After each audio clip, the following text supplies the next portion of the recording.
With so many products being shown on screen all the time, it can be tricky to know where to start. So I thought that I would talk you through some of my top 10 must-have products for beginners and the basics that you need in your makeup bag to create any makeup look. Also, I want to break it down a little bit because there's so many different things being thrown at you when you're a beginner. So I've broken it down into 3 different groups. Group number 1 is your moisturizer, foundation, concealer, and powder. Group number 2 is your bronzers, blushes, and lipsticks. And group number 3 is your mascara, brow gel, and eyeshadows. So let's get started with group number 1. Your first must-have product is your moisturizer. So your moisturizer is the last step in your skincare routine, which then becomes your first step in your makeup routine. Your moisturizer gives your makeup something to hold on to. Even if you're using powders, you have to apply a moisturizer first to help even out the texture and give you a better long-lasting finish. But I would recommend waiting about 5 minutes after you apply your moisturizer just so it has time to fully absorb.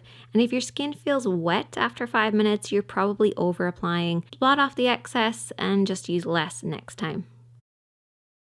Before we get into it, I want to talk a little bit about makeup and creating a blank canvas. No one has perfect skin all the time. We all have redness, breakouts. It's totally normal. Foundation and concealer is used to cover these imperfections. However, I don't like to think of it that way. I like to think of them as bringing out and enhancing other areas. Creating a blank canvas so that your eyes show up more, your face shape, your lip shape.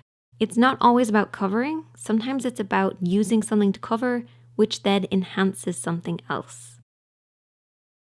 Which brings us on to must-have product number 2, foundation. For beginners, you'll often hear recommendations of tinted moisturizers, BB creams, CC creams, because apparently these are supposed to be easier to apply. However, that's not exactly true. BB creams, tinted moisturizers, they're sheer and lightweight, which is why they're easy to apply. But that's only comparing them to full coverage heavy foundations. There's lots of foundations out there that are lightweight and sheer as well, and foundations are available in more tones, shades, and finishes compared to BB creams and tinted moisturizers. So you're guaranteed to find the right one that's going to work perfectly for you. So the basic rule to finding the right foundation is to note these 3 things: texture, tone, and shade. So the texture is your skin type. And when you're picking out a foundation, it's a bit like picking out a shampoo.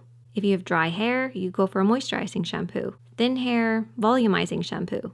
And it's the same with foundation. You have dry skin, illuminating foundation. Oily skin, mattifying foundation. Then you have your tone, which is your undertone. This is cool, warm, neutral, olive. But people often confuse the undertone with your shade, which is from light to dark. So you want to take these 3 things into consideration when you're picking out a foundation and also a concealer. In order to get true coverage, it's best to use a foundation and concealer that work well together.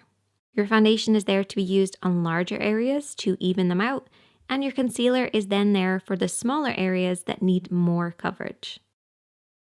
Must-have product number 4, setting powder. Now for beginners, I would actually recommend using a pressed powder, but it is totally up to you. Setting powders seal everything in place. They create a uniform texture all over the skin because foundation and concealers, they can set at different rates. And setting powders create a shine-free base that the rest of your powdered blushes and bronzers will easily glide over the top of.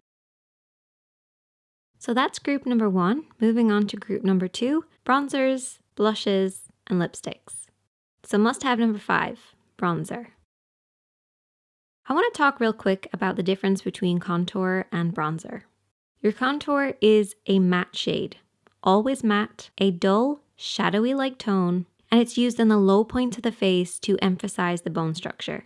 Bronzer, however, can be satin matte or shimmer, usually more of a vibrant, warmer tone, and it's used on the high points of the skin. Basically where the sun would hit the face, that's where you apply bronzer. For beginners, I would actually recommend using a pressed powder in about 1 shade or more darker than your skin. That way you can use this on the high points or the low points. Perfect if you really don't know what you're doing. Must-have number 6, blush, and must-have number 7, lipsticks, go hand in hand. Sometimes it can feel impossible to figure out what shade to use, but if you pair these 2 together, it will make it so much easier. So here are my 3 tricks for picking out the perfect lipstick and the perfect blush. Match the lips. Use your bare lips as a guide and basically mimic this in your blush and your lipstick. And then you can just adjust it, going brighter or lighter, depending on the look that you want to create. But using your lips as your first guide. Mix and match. If you have a lipstick that you love, maybe it's a bright pink, try then going for a more muted pink on your cheeks, or a coral cheek, a coral lip. The only time you don't want to do this is when you're wearing red because you can kind of look like a clown, but I do have a video coming up really soon on how to actually wear red. But mixing and matching your shades will help to bring the entire look together.